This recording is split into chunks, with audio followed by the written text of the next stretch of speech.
Welcome to the Stream of Art podcast. Join me, Robyn, and me, Michelle, as we chat openly about personal growth, creativity, and building a career in the arts.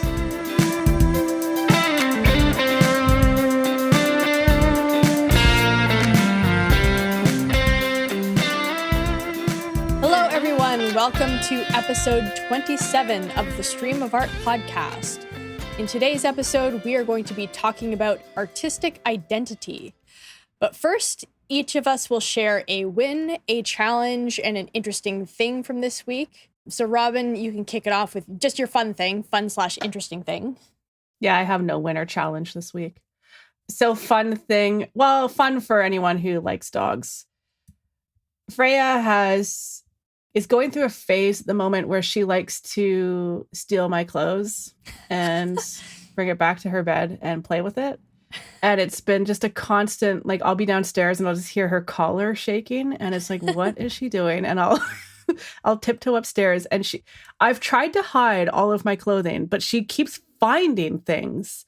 So this morning was no different. I was downstairs making tea and I hear her like rustling around in my studio. And I'm like, what has she gotten in? There's no clothes there. What has she gotten into? And I came up and she had a shirt.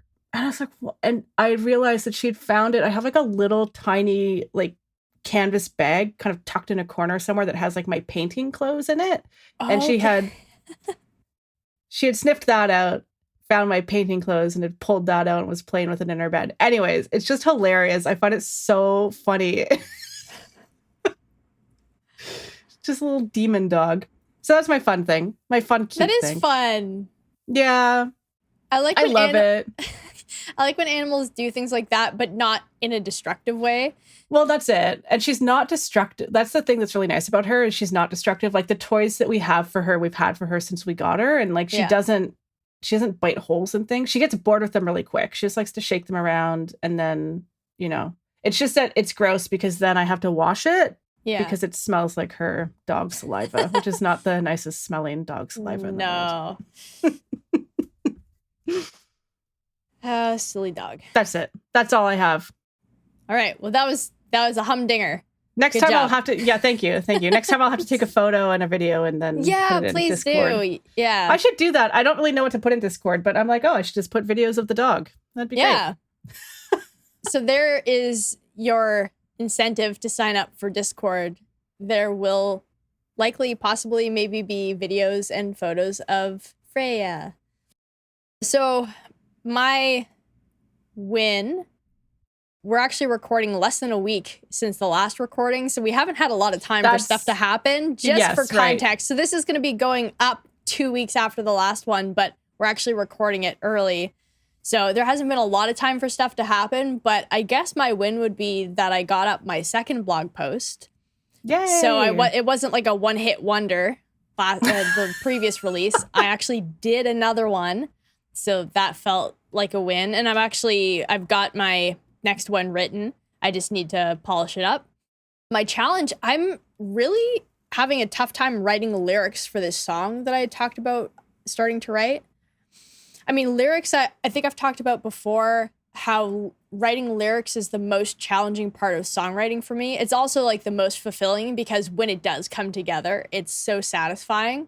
But this can happen sometimes where I just have a song where I really have to fight for the lyrics. Like it feels like I'm just maybe not 100% clear about what it is I'm trying to say. It's such an interesting process, and I'd love to hear from other writers, like people who write different things, if this experience is similar, because basically what I'm doing for this song is writing kind of from the end, because I started with the chorus. So I have a place I know I'm going to, and I'm sure this is similar to writing stories or I think anything like that, writing anything, when you sort of have that idea and you're trying to work up to it in a way that makes sense. And so you also don't want to stay so married to the thing that you had as the initial idea that you can't change it, because, the process of trying to write a verse to lead up to that, to lead up to this chorus, it is informed by the chorus, but maybe the way I write it means that something about the chorus has to change. Yes. Yeah. So it's like this this symbiotic relationship Yes. between the thing that already exists and the stuff I'm trying to write. So the stuff that I'm writing is being informed by this chorus that already exists. And I know I want this to be, especially like with a song, a chorus is like, that's the big thing. And so I want to honor that chorus by getting there in a way that makes sense so that somebody's not like, I don't understand how these two things relate. It doesn't make sense. So basically I wrote a verse. I decided that actually has to be verse 2. And then I went back to the drawing board, tried to do verse 1. And then I'm like, okay, I have verse 1 and I have verse 2 and I have the chorus. I think the second chorus is going to have to be twice as long. So I have to write a second half to that chorus. And plus I have these pre-choruses I'm trying to write. And it's just not, I was really struggling to write the pre-choruses. And I thought maybe I'm having a hard time writing the pre-chorus because the verse doesn't make sense. And so trying to get the verse to connect to the pre-chorus to connect to the chorus is just not working. So actually, I think what I have to do is rewrite that first verse and then go from there. But then I'm like, well, maybe the pre-chorus isn't working because the melody's not working. Maybe that's more of an issue. And so I'm trying to workshop these different melodies. And then I'm like, well, okay, I think if I change this, if this is the direction I'm going in, like the general direction, I might have to change the chorus lyrics a little bit. And so it's a lot of stuff that's just kind of up in the air. I've basically been working on these lyrics for like a week and a half. And I took yesterday off from writing it because I was just, I feel like I kind of got a little bit stuck. And it's helpful because I've been in this situation before and I always know I find my way out of it. You find your way out, yeah. Yeah, I'll write my way out of it. And none of that time is lost. Like I've been spending probably an hour to an hour and a half just sitting and working on lyrics. So a lot of that time is spent literally just sitting at my desk, just trying to think about what I want to do, where I want to take it. I feel like anyone who's written can relate to what you're describing. Yeah. It's extremely annoying. Yeah, it's something, again, I'm so much better about embracing like the power of just sitting and thinking. Like that is so valuable because sometimes at the end of a session to look at what I've written, you think you barely wrote anything. But the fact that I took the time to think about it maybe helped me clarify the direction a little bit more. Yeah. Because that's the thing with lyrics, and this is true of all writing, is that it's like macro and micro. So the macro is like the story I'm trying to tell within this song. So it needs to make sense as it goes from A to B and through the song. Plus, I'm trying to work with the lyrics themselves. So make sure that I'm saying what I'm saying in a way that is interesting, in a way that fits with the flow of the melody, with the rhythm of the melody. So, because I'm very much like as a lyric writer, I'm as informed, maybe even more informed by the sound of words than necessarily their meaning. So like the meaning is obviously important, but so much of a word choice for me will come down to how it sounds when I sing it. Yeah. So yeah, there's a lot of consideration, and sometimes a song just really clicks into place quickly and I can write lyrics, relatively quickly. It still takes me quite a while, but this one is a little bit more of a fight. But it's something I feel like it's going to be a good enough song that I want to stick with it. Like I don't feel like I'm at a point where I want to abandon it. Sometimes a song just can't come together because it's just not going to work. And I've had plenty like that where I have to abandon them because it's just, the idea just didn't have legs. But right. I think there's something here. I just need maybe a little bit of space. So I think, I'll come back to it. But I also think because I have a bunch of other songs I would like to start writing. I think I'm just going to go almost into a little RPM mode where I'm like cycling through some different songs. Yeah, give your brain a break from it a bit. Exactly. I think it's important. Yeah, I don't want to fall into that trap where I get so stubborn and stuck on something that I'm just sabotaging myself because what I really need is the space. Like I've done the work, I've laid the groundwork down, and I have to just give my brain that chance to let it percolate. I think it's easier too, like if there's things that you're needing to like change or cut entirely, I think it's easier to make those changes, like to like give up on an idea if you have a bit of space between you and the thing. Of course, yeah. Because I've definitely had that experience where I'm trying to make a certain concept work and I'm just not able to. And then I walk away from it for a time and I come back to it. And then I'm like, you know what? Actually, it's okay to just abandon that. Yeah, little part there. And then it sort of starts to flow a bit better. Yeah. Anyways, you described it really well. I'm like, oh, yes, I know that pain.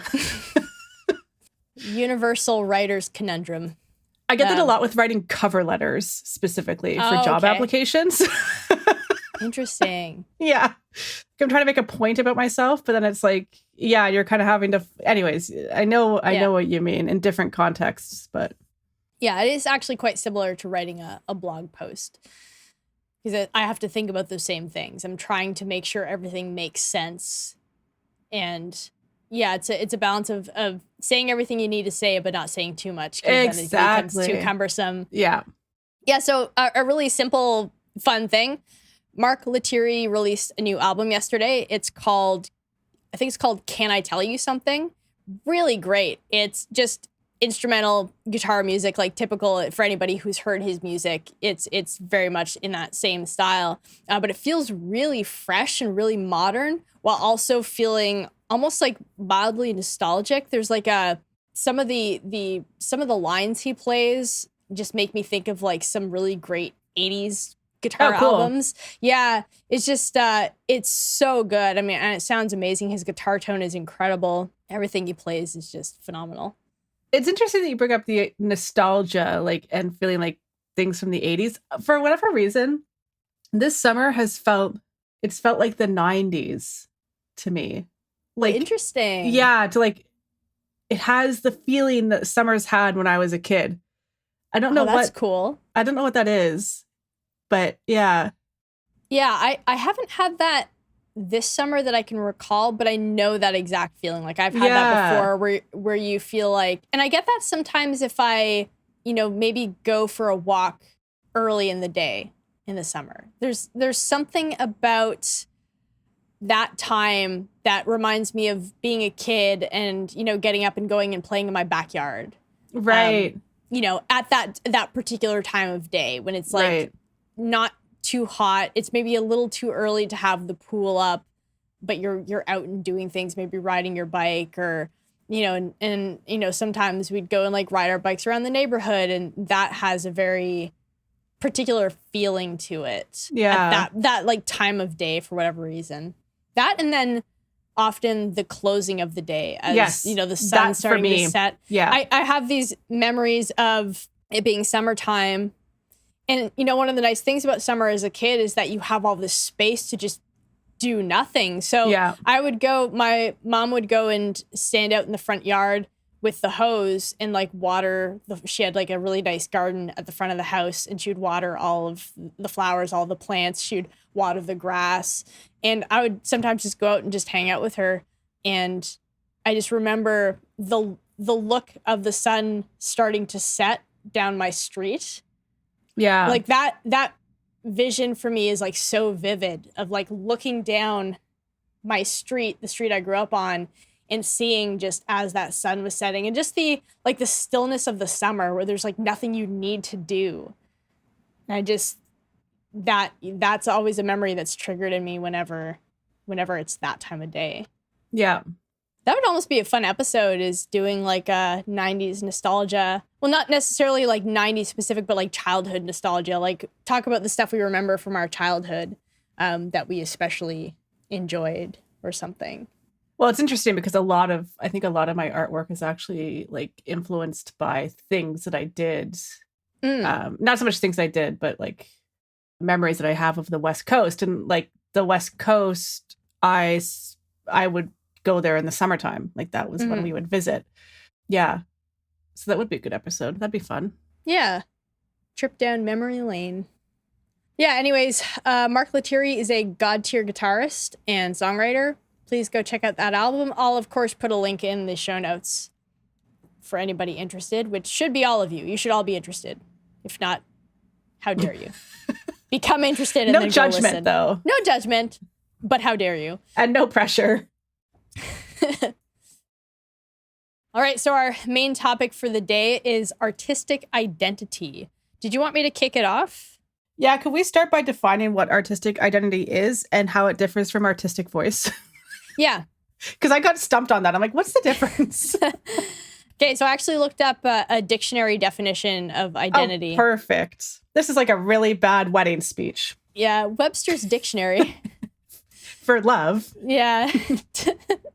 I feel like as an artist, I should know the definition of artistic identity versus artistic voice, but Not necessarily. I think we're just getting into the weeds in terms of terminology and stuff like that. It's one of those things. I think it's like, you know it when you see it, or you know it when you feel it, maybe more specifically. So the one that I went with as feeling most applicable to what we're talking about with identity or artistic identity is the characteristics determining who or what a person or thing is. That makes the most sense to me. Because really, you know, your artistic identity, so you're thinking about the characteristics of an artist, and those characteristics determine whether or not somebody is an artist. Right? So there are certain actions that an artist will take. There are certain things that they'll think about or do or whatever. That is what makes them an artist. yeah, I think I'd add to that. I guess like there's characteristics, but I also think there's something around how you see the world and interpret the world. Like Absolutely, I think yeah. that comes into play as well. And I think like you can have an artistic identity without actually actively creating art too. Like I think artistic identity, I don't think your artistic identity disappears if you're not creating. Yeah, that I agree with, yes. Yeah, like it's always there. It's just whether you're acting on it or not. Like it's similar to like, you know, I have like a work identity. It's always there. It's just that like on the weekends I'm not acting in accordance to my work identity because I'm not at work. Yeah, no, I agree with that. So yeah, definitely I don't think that the only time I'm a musician is when I'm making music. But if I were never making music, I couldn't call myself a musician. That makes sense. Yeah, so I guess, but does that mean you don't have a musical identity? Like, I guess my point is, I think there's a difference between being an artist and having an artistic identity. I think you can have an artistic identity and not be an artist. I guess the way I think of it is a bit more of, when I think artistic, I guess I think creativity. And so I think, I guess I'm using those two words interchangeably. Right. And I think everyone has like an artistic / creative identity in some form, but not everyone is actively using it, or even like they may not recognize it, but I think everyone does in some way or another. Yeah. So I think what you're getting at is that you can have a broader definition of an artistic identity, which is like more widely applicable to different kinds of people. Yeah, I guess so. I mean, and this is where I was like, I don't really understand when I think of identity, I guess for me, I think more in terms of, I think less about characteristics, and I think more in terms of kind of like a person's like spirit. Yeah, and that was the other definition, was the fact of being who or what a person or thing is. Yeah. Which, yeah, and I guess both of those sort of work together to give what I think of as an artistic identity. And like for me, it's like my identity is as a musician. That's sort of like the broad part of my identity, is that I am a musician, and that is something that I both took on. Like I claimed that label like very early on in getting into music, and I also embody it through the things that I do on a regular basis. I've gotten myself confused. So maybe it's the kind of thing. Maybe it's the kind of thing that the definition is less important than the function. Yeah. Well, now I'm having an existential crisis because I'm like, what is identity? Yeah, I was. So let's move on to the next point and see if this will kind of shake off the crisis. One of the things I wanted to sort of touch on, like what the kind of benefits you would gain from taking on an artistic identity. And again, artistic is just the broad term I was using just because we do what is essentially an art podcast, but obviously this will be specific to each person. So again, I don't really, I do think of myself as an artist, but like more specifically a musician. So I'm not just any kind of like an artist. What I do is I make music. Right. And then from there, your identity can get more and more granular. So I'm also a guitarist. I'm a singer. I'm a songwriter. I'm a teacher. you know, and so like your identity can narrow down, and it's helpful because it can help to guide your behavior, right? There's this difference between, you know, there'd be a big difference between me like occasionally picking up the guitar or occasionally writing a song and like being a guitarist, being a songwriter, right? Because the fact that I take on that identity, I'm a musician, I'm a guitarist, I'm a singer, I'm a songwriter, that shows up in how I show up every day. So I show up to work on my craft. I, you know, will go out and I'll listen widely to music because that's a part of how I grow. So I think about like the way it changes the way I move through the world. Even some of my choices beyond the ones that are directly musical have been influenced by the fact that I'm a musician and also what that means to me. Because obviously being a musician is going to mean something different to everybody else. But, you know, what it means for me, you know, that is something it's something I really take seriously. It's like, it's this discipline and this craft, and it's something that gives my life a lot of meaning. And so I want to give music my best. And that means that I take care of myself in a way that maybe I wouldn't if I wasn't a musician. Maybe I would because that's just a natural part of my identity. I'm not sure, but definitely I make a lot of choices about how I take care of myself because I want to show up fully in my music. So it moves beyond just the fact that I show up to practice every day and that I write all the time, and that I listen and that I think about music. You know, it's changed actually how I function in a lot of other areas of my life. This is really fascinating because I think like when we're talking about identity, like you're sort of describing it as essentially like labels, right? Like, and with these labels, like those labels kind of propel action for you. But it's interesting because for me, I don't think of identity that way, I suppose. Like I don't. Right. And so that label of artist doesn't carry much weight for me. Interesting.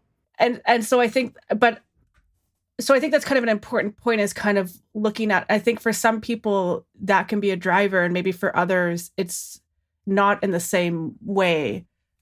That's just really interesting. Like that really sparked something in my brain. So, you know, maybe part of the reason why I so quickly grabbed onto that identity is that I've for a long time struggled to figure out who I was. And that felt like such a clear thing. Like I felt this calling to music. And so to be able to take on that identity felt really comforting, because I think I spent a lot of time not really knowing who I was. And I'll sort of talk about this later too. This is applicable to my blog post. My identity is much broader than that. It's not just that I'm a musician. There's obviously a lot to my full identity, or labels. I think label is such a great way to put it, like the labels we put on ourselves. And so for me, having these labels is very, very helpful. For other people, it might not be as helpful and might be more stifling. And I'll sort of get into that a little bit later too, where it can become a problem. I think the other thing, and because the way that I engage in art is so different than what I see from other artists. I've gone through phases where I feel like I'm an imposter. And so the thing I think I want to highlight here for people is that if you like me, don't really identify with the label of being an artist, if that doesn't really hit you, that doesn't make you less of an artist. The way you kind of conceptualize identity might just be different, and that's okay too. I think like there's no right or wrong, and we said that from the very beginning in this podcast. There's no right or wrong way of approaching. You've got to find what works for you. You've got to find the philosophy that jives with you, that makes sense to you. But this is really quite interesting. And it's interesting talking to you too and seeing the differences between you and me, and realizing like, oh yeah, like that's something I've never thought of before. But like identity to me is a kind of nebulous. Like it's not something I really grasp onto. Right. Yeah. I don't know if nebulous was the right word, but it's a fun word to say. Nebulous. Yeah. No, I totally get what you mean. Yeah. And so that's the thing is I definitely don't want anybody thinking that I'm saying like you definitely should take on this identity or take on this label if that doesn't feel right to you. I want to make my case for why you might find it helpful. Again, we're eliminating should. The question is, why might this be helpful for you? And it's something you can take on. And we'll talk again a little bit later about, how to approach it in a way that's not stifling. Because it's like a lot of things where there's a balance to it. It can be helpful, but taken to an extreme, it can be, damaging. Well, labels can be empowering or they can be limiting. Exactly. Yeah. Yeah. A lot of that is just your mindset and how you utilize them and all of that. So yeah, another thing you might find helpful is just being able to take on a label like artist or musician or, just creative person can help you find your people, Yeah, because that's true. Find your community. So for me, like, I know exactly where I got to go if I want to find musicians. It could be as simple as like searching on Discord for musician groups. Having that label and being able to take it on means I feel like I can go into that space and I'll feel some sense of belonging. Obviously, you have to take some time to like find a space that feels right, because not all spaces are created equal. But, that can be a great starting point to finding your people and to finding that connection and that common experience. So it's like having a conversation with somebody where there's a lot that you just don't have to say because you just know. I can talk to a musician and I could talk to you. We both have experience with writing. We were just talking about that earlier, where it's like you just get it. Like it's so satisfying to be able to talk to somebody and not have to keep explaining yourself and trying to justify something. Like just that shared experience makes for such a deep and meaningful connection. Yeah. Even with somebody you've just met. So to get this clear in my head, so like with artistic identity, would we kind of define that as like characteristics, actions, spirits? Yeah. Those are the things that kind of inform your artistic identity, and your artistic voice are those things and how they kind of appear through your art. Is that kind of the artistic voice is how those things manifest through your work? I think that's very well said. Yeah. It's like the specifics of what you produce. Yeah. Yeah, so you could have the identity, for example, of being a blues musician or blues guitarist. And that would be like a part of your identity, but also it's something that explains your style. Right. It's going to say something about your style, but not exactly. It won't give all the details. Like, I think when it comes to your style, somebody really has to experience your art to really be able to better articulate what that is. It just continues to get more granular. So I think like an identity or a label is maybe a little in itself can be a little bit broader, but style is like it's sort of like the ingredients of a meal. Like you have the meal, which is like the label, but it doesn't necessarily tell you everything about the actual ingredients that are in it. Like, so obviously some recipes are like kind of set in stone, but if I make soup, it doesn't really tell you about the ingredients. That you can understand some of the characteristics based on the fact that it's soup. You can sort of make some assumptions, but to actually know like the stylistic properties of that soup, you have to eat it. Or at least get a breakdown of what's in it. So if I were to say, oh, my music is inspired by these people, this is kind of like, these are the people who inspire me, that gives you a little bit more detail about my artistic voice. Right.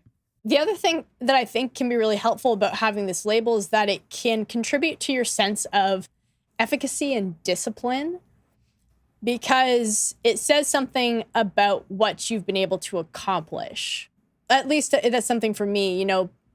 I sort of do feel this sense of pride in being a musician, because it says that I'm committed to something and I am willing to put in time getting better at something where the rewards are delayed. Yeah, so there's all these things that help me to feel good about myself, which again was really helpful at a point when I felt very insecure and often still feel very insecure. Having this thing that is really important to me and that I act on regularly, that I live out, that I aim to embody being a musician, it's something that gives me this sense of accomplishment, which is really helpful. And it means that it makes it easier for me to do other things as well. The fact that I have all this evidence that I've done something difficult makes it easier for me to face things that are difficult in other areas of my life.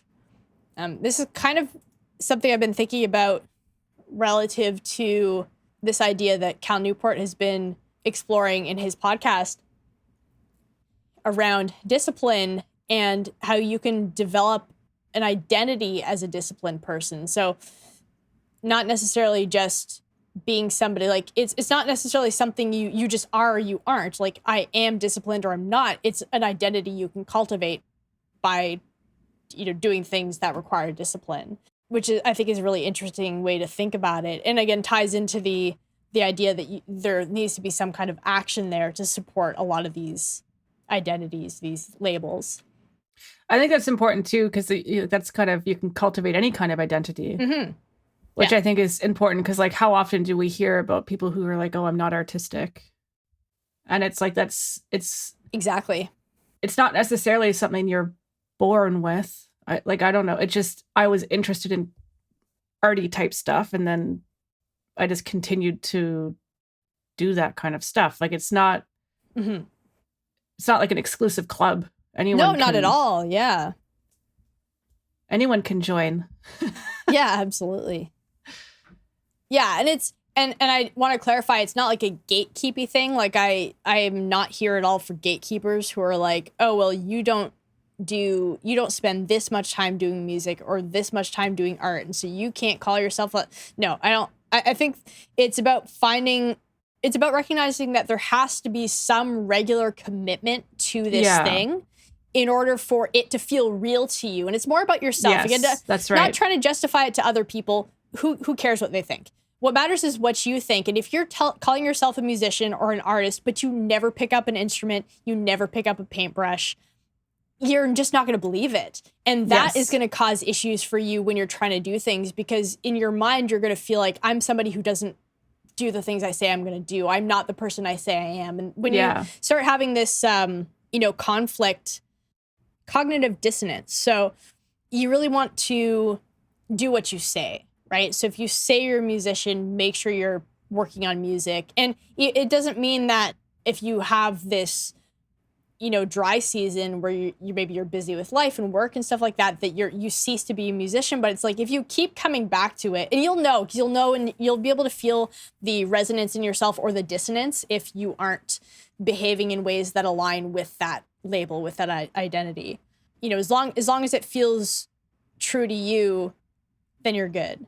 And also, that can be really helpful, a helpful way to bring you back to it, because you will feel that discord in yourself if for me personally, if I'm a musician, but if I were to go months not touching my instrument or not doing anything musical, that at some point I'm going to really feel, I'm going to just get more and more out of tune with myself, because suddenly this label I had doesn't align with with my behavior.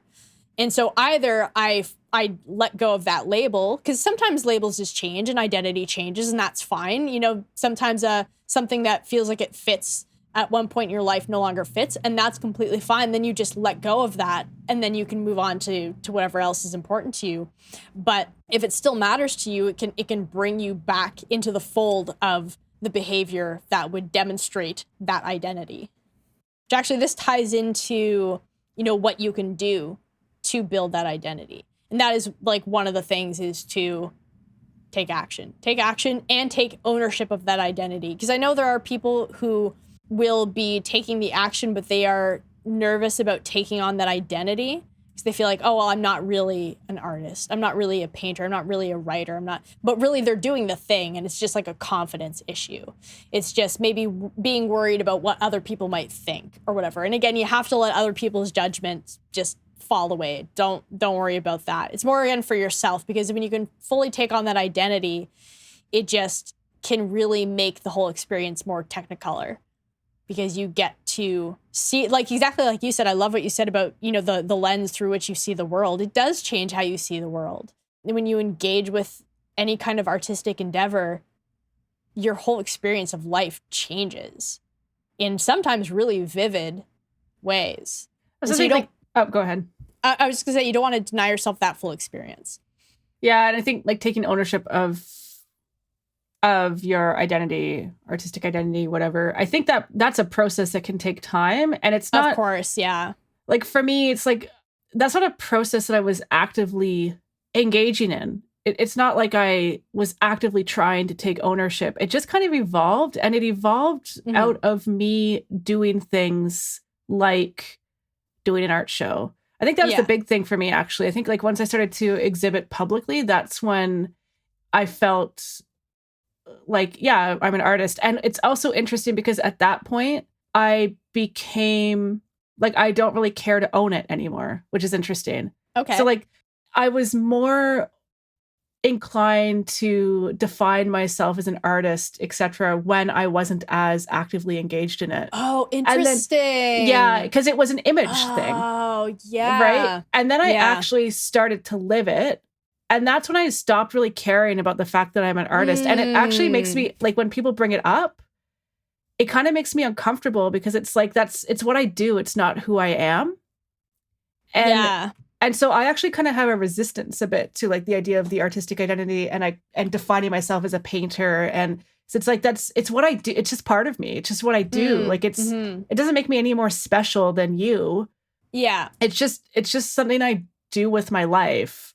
Yeah. So it's quite an interesting, like psychologically quite interesting experience. Yeah. Yeah. So I just wrote a note here. I wonder if also taking on that identity for some people can be a bridge to get them to just take that action. And then they can let it fall away. You know, where possibly when you get sort of a broader sense of yourself or a larger sense of yourself, and then it is just one piece of this puzzle of who you are. It is, because it does kind of like, if you're someone who you're not really actively engaged in creating art, but you really want to be seen as an artist, then obviously there's something there like that you're wanting to explore, right? Like obviously you do want to engage, but you're not, because there's something holding you back, whether it's confidence, whether it's, whatever, time or so. But it could, like you said, it could be a bridge to, so like you take on the identity first and then that propels you into actively engaging. And then things fall into place from there. Yeah. This is something that James Clear talks about in Atomic Habits, the idea of going through your identity. So having like these identity-based habits, and that it's this feedback loop, this two-way street. So your habits shape your identity and your identity shapes your habits. So it definitely, I think whatever you want the easiest path to entry. So for each person, it's going to be different. So somebody might feel better taking on that identity first, and that helps them to maybe take what they want to do with more seriousness. And for some people, they might really need the action first before they can take on that identity. So maybe it's about knowing which camp you fall into, and then just experimenting, and then definitely letting them both snowball and inform one another as you move further along on your journey. Yeah. Yeah, because I think it's too, like, and I've seen this advice before where it's like you have to start calling yourself an artist if you want to be taken seriously or whatever. And I think that's just too simplistic. Yeah. And I don't think that's true. And again, the idea of like being taken seriously, like by who? Like by you? Maybe. That'll be like a person by person basis. Yeah, and again, if somebody else is trying to strip you of whatever identity you've given yourself, they're not worth your time. Just ignore them. It's their own insecurity that's showing up. So when can adopting any identity cause problems? And I would say if it becomes the most important aspect or most defining part of who you are, that can be a huge issue. And that's something that's being taken from my blog post titled How I Healed My Relationship with Music. This is one of the things I talked about where my entire sense of self-worth and value depended upon my, not even just being a musician, but being good. And that meant that if my performance fell short of perfection, I felt terrible. It meant if I didn't practice intensely many hours every single day, I felt terrible. And it really, really put a strain on my relationship with music. It's this thing I love the most in the world, and it's the thing that makes me the happiest, but I was so deeply unhappy. And I really had to shift my identity and broaden my identity so that wouldn't be a problem. I think that's pretty important. I think we have a tendency to narrow in on certain aspects of ourselves, and we completely forget to zoom out and look at the whole. I mean, I think I talked about this last episode potentially. I'm guilty of that within a work context, right? Where like work, I narrow in on work specifically, and that becomes a whole focus of my life. The same thing can happen with our various kind of identities or areas of interest or whatever you want to call it. And yeah, I think this is why like labels, again, like we've talked about how labels can be good, but they can also be very challenging in that way because it becomes very easy, because with a label we're automatically assigning value in some way, right? Yeah. Like when we label ourselves as being creative or label ourselves as being hardworking or label ourselves as being, or on the negative side of things, like we identify as a lazy person or, you know, like labels need to be kept in check. Yeah. I think it's helpful to ask if a label is still serving you or if it ever served you, and to just maybe actively reevaluate what stories you've been telling yourself to see if they maybe need an update or an upgrade or to be dropped. And that might be why I've kind of shifted away from kind of like identifying myself as an artist. I think because that's helped reduce it has helped reduce the stress, because now, because the other thing is like being an artist, there are certain expectations that come with that label. And a lot of them are expectations that are complete BS, but have been spread through social media. Like, I paint every day. Of course. Or, you know, like all of my time is spent in the studio. Like there's all this stuff that's being spread around, and then you don't fit the mold, and then you feel bad about it. It creates that stress and stuff. And so I think for me, that is why I've disengaged from that kind of act of associating with specific identities. And I prefer to just sort of think of my life and me as a being, as like as a whole. And I have areas of my life, like I have creative activities that I engage in, and that I take very seriously. And others would define me as an artist, but I don't necessarily. And I know I paint, but I don't. And I guess I would say I'm an artist, but I don't attach myself to that thing. I create, there's like an emotional distance between that label and me as a person, you know? Yeah. Which is a much healthier way of going about it. And it took me a long time to untangle all of that, to where it's still something, like being a musician is still something I'm incredibly proud of, and gives me this sense of who I am. And this, again, it definitely aligns with who I want to be as this disciplined person.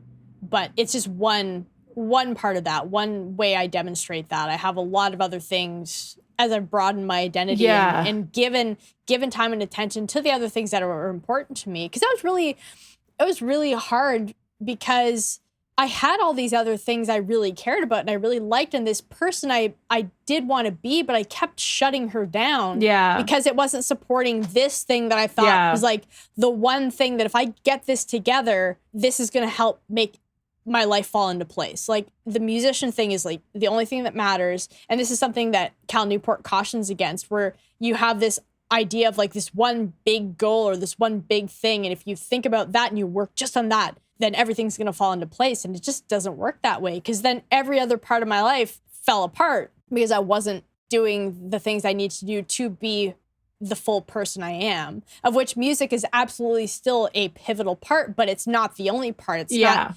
because it's just, it can't be. Because what kind of music am I going to write if I'm this one-dimensional music machine? You know, I need to have more than that. And so being able to take on the identity of, you know, also being a reader, being somebody who's very health conscious, being, you know, hopefully being like a good friend and a good family member, and, you know, a thoughtful person, and, you know, a stoic, somebody who's interested in philosophy. Like I have these other dimensions to my personality that I nurture on a regular basis. And that has helped give more life to the musical side of myself.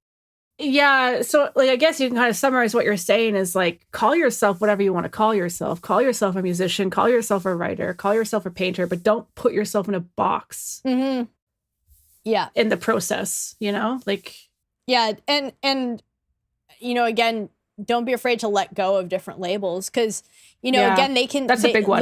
Labels can become very granular. So let's just use an example. Like, let's say one day I decided, actually what I'd really like to do is like learn violin. I actually think that's the direction I want to go in. But if I say so married to the fact that I'm like a guitarist and a singer and a songwriter, but I really want to be a concert violin, I mean, it's probably too late for that now, but that's just a really bad example. But if I were staying too married to the label these sort of more granular labels I've attached to myself, it's going to keep me stifled, And for somebody, again, they've labeled themselves a musician, and that doesn't work anymore. Or maybe they've labeled themselves a professional musician, and now that doesn't work. They realize, actually, I want just a regular 9-to-5 job, and I want to do music on the side. But because they've married themselves to this idea of being a professional musician, they're having a hard time reevaluating and restructuring their relationship with music in their lives in a way that'll actually work for them. I think, because I've been there before, where like when I was studying script writing, I came out of that program and I took on that identity as a writer. Like I'm a writer, and it took me a long time to drop that label. And I think when you're having a really hard time dropping that, like when you're not, first of all, I wasn't actively writing, but I still I was still like attached to this idea, right? If you're having a hard time detaching from that, I think that's a sign that you're using that label to assign value to yourself. That's very true. I think that's kind of your indicator that like something needs to shift here, because the reason I'm not letting go of this is because for whatever reason, I think if I let go of it, I am less valuable as a person or have less value to offer the world. So it's something to, again, like self-reflection is really important in life generally, right? Not just with art. Yeah, I forgot about that. That was a terrible time. I hated that. Like that process of letting go. But then ultimately it's like, and now it's interesting because now it's like I have ambitions to get back into writing in some capacity, but I'm never going to be inclined to take that label on again. Because it's like, again, it's just something I'm going to want to explore, and that's fine. I'll just leave it at that. Yeah. Yeah. I think at the end of the day, it's always like what works for you. A lot of that is just, it's that life experience, right? It's like, it's interesting how often those labels that we cling to are the ones that we take on like in our, late teens, 20s, even into your 30s and for some people beyond that. But, it's so much of it is just taking on that life experience. I think we're all trying to find, like at that age, we're trying to find our place in the world. Yeah. And I was going to say, once you hit your mid-30s, you found your place. But I'm like, actually, no. I think by the time you hit your mid-30s, you just realize that there's not really a place for anyone. Like, you're not going to find... You have to make your own place and kind of... It's just life is not... It's not neat that way. Yeah. I think for some people, maybe it is. Like, they find their people, they find their community, they find their work. And I think for others, like me, things are always just going to kind of shift and pivot. And that's just the way it's going to be for me. And... I'm now just comfortable with that. Yeah. And I think that's where it'd be helpful to think in terms of what Brad Stulberg calls a rugged and flexible identity. So once again, referencing the book Master of Change, he talks about rugged flexibility. So specifically applied to your identity where, there are certain things about your identity that are sort of, they should be rugged. So you don't want to be so unpredictable that, it's just like, chaos. It's just chaos sweeping through every time, with every new day. But you want there to be some flexibility. And this is where I think values really come into play. Like if you can be thinking more in terms of your broader values, it's so much easier to pivot to something that's different, but that still honors like who you are fundamentally and what matters to you fundamentally. And then it allows you to change and flow with time, because that is just inevitable. Like that's, that's the saying, that's the only inevitability is change. The only thing you can count on is that life is always going to change. You're going to change. And to constantly just be in that conversation with yourself and reevaluating, does this work?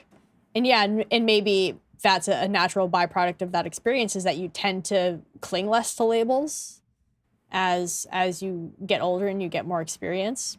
For me, I'm still very much, I like having labels. It makes my brain happy to just have some sort of definition, but I definitely do have to be cautious that I'm not allowing a label to make it difficult for me to make a change that'll be better for me. Right. And I think too, I would say like, don't overthink it. If this whole conversation is like made your brain feel numb and you just feel yourself shutting down, don't worry about it too much. We're both people who like to think about things talk and think about things. So I love that that's how you wrap it up. After we've overthought this.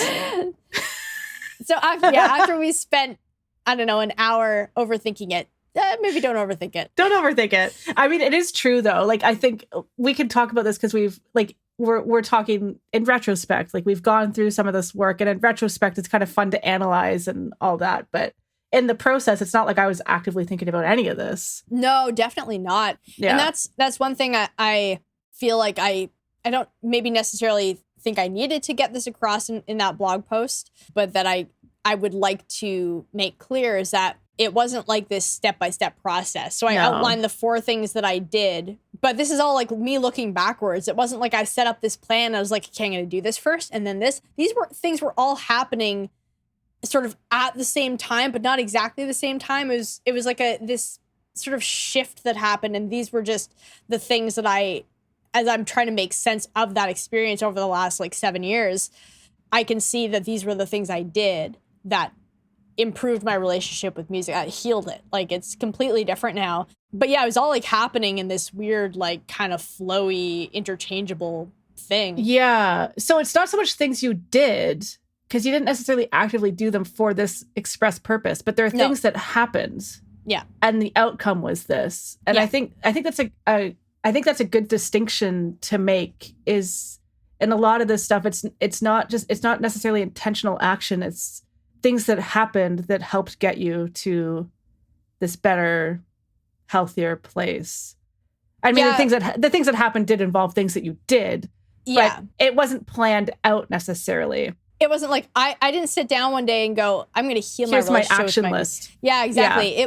It was me trying to look at like what I was struggling with and then trying different things. Yeah. And I did definitely have a moment where I had to stop and go like, what am I doing? Because it had gotten so bad. And I did have that moment of self-reflection where I'm like, okay, I have to accept that what I'm doing is just not working, which is a very difficult thing for me to do. I'm very stubborn. I stick with things way beyond the point of them being beneficial for me. So that was really helpful, just to stop and go, this isn't working. Something has to change. I just don't know what it is. And so it was this very long process of very slowly experimenting and then finding, oh, this works. Oh, this helps. Okay, this new way of thinking is helping to ease a lot of my anxiety. Okay, this is help. This new way of thinking is letting me act differently, and that's making a big difference. It was definitely all related, and it was all just like one little baby step at a time. Yeah. And then looking back is something I wanted to do so that I could maybe help other people, like being able to articulate like these are the things. So to basically give like a roadmap for other people who are maybe struggling in the same ways or who aren't struggling but want to build a meaningful experience with music. Like, these are some things you can try. Right. And all these parts are in conversation with each other, and it'll help you maintain that conversation with music and maintain that open, shifting kind of relationship that's like solid and secure, but that's very flexible. Is there any closing thoughts? I feel like I've talked out all of my thoughts. Yeah, me too. My brain feels fuzzy. Yeah, my brain's feeling pretty tired too. This is like this is maybe one of the ones that was actually the least defined, which is interesting because it's something I think a lot about, but obviously I still have some more work to do here. So this conversation was really helpful in just giving me some more clarity about the whole idea of identity. So I feel like I'm good. So I'm not going to be seeing you for a few weeks. So do you have anything exciting going on in that time? No, nothing specific. I mentioned on the last episode that, I don't know if I mentioned this when we were recording or after, but that I was kind of kicking around the idea of moving forward some workshops. Yeah. So I did some I'm really good at, I love planning stuff and like working out a budget and all that stuff. So I did some work the other day with that to kind of figure out what my pricing model would be. And I kind of drafted up some like different workshop options. Mm-hmm. And that was really fun. And so maybe by the next time we chat, I'll actually, because I had talked last time about like, I need to actually just book a space and do it so that I don't get lost in the planning, which is like what I did this week. Yeah. So I'm hoping by the next time we talk, I'll have made some significant movement on with that stuff. Awesome. How about you?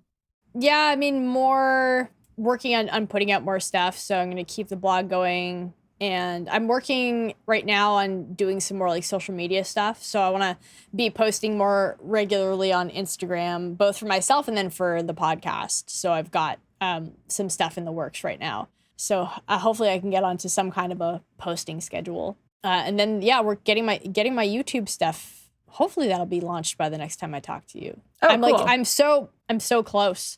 I'm definitely finding it tricky right now to balance like doing the blog again for every week. Like it's funny because my blog posts are not super long, but I put a lot of time into them. Like I put a lot of care into them. So they do, take a lot of thought and a fair amount of time for like the length they actually are.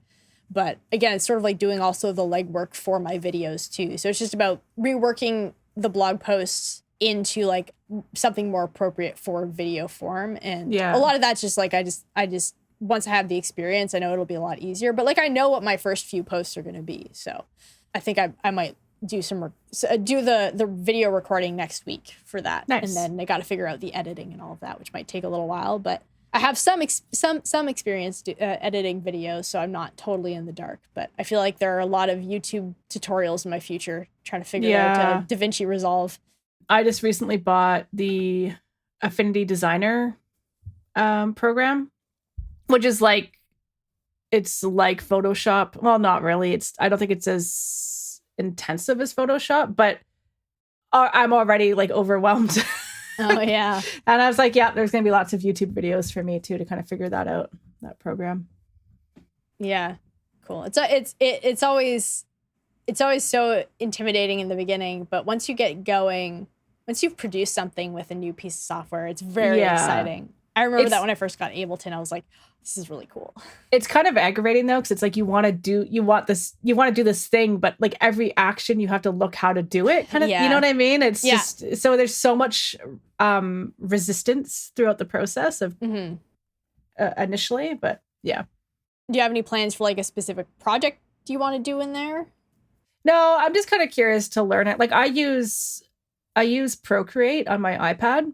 Okay. But that's quite limited. So I wanted something that had a bit more like functionality. Yeah. But no set plans yet. And then of course, like I use Canva too. So like I think Affinity Designer kind of is a good blend of those two tools, but we'll see. And I'm not really sure. It was kind of like an impulse purchase.